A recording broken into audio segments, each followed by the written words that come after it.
Okay, so good day again, dear students. So eto na naman po tayo, nagbabahagi ng konting kaalaman sa AutoCAD.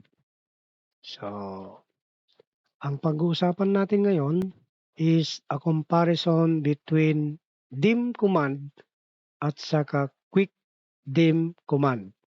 Ano ba 'to? Eto yung napag-aralan na natin noon na dimension.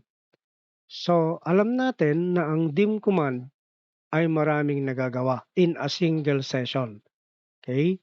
So puwede kang mag dimension ah, ng linear, puwede kang mag-dimension ng aligned, puwede kang mag-dimension ng radius, puwede kang mag-dimension ng diameter, puwede ka ring mag-dimension ng, ah, ah, arc length, okay?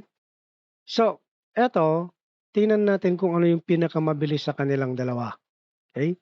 So, simply type kung ang dim command ang gagamitin natin, simply type DIM, click natin.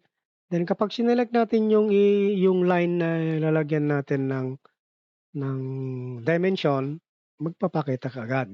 So, click natin ulit do'n. Then you have your dimension, okay? Then, ayan na naman, okay? So, yan yung kagandahan ng dim command. Now, dito tayo sa quick dimension.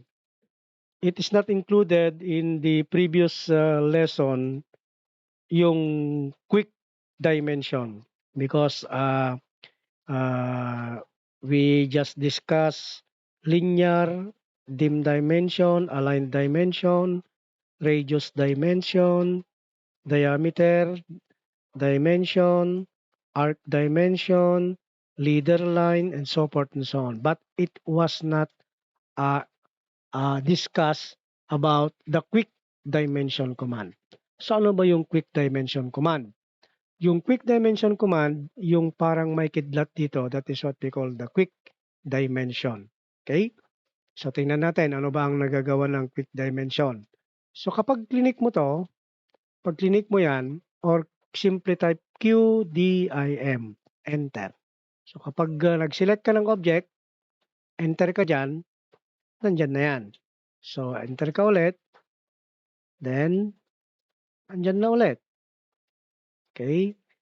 Enter ka ulit, select, then andyan na ulit. Okay? Meron ba pagkakaiba? Wala, halos hindi mo nakita yung pagkakaiba. Okay? But eto yung isa sa kanilang difference, okay? So, delete natin ulit 'to. Unlike dito sa dimension command, kailangan mong i-select isa-isa. Kasi, dapat niyang ma-identify kung ano yung sine-select mo. So, for example, kapag nag-DIM ka dito, select natin 'yan. Escape tayo, dim command. So, kapag sinelect natin 'to, okay, adjust natin. So, kapag sinelect natin 'to, okay, so select.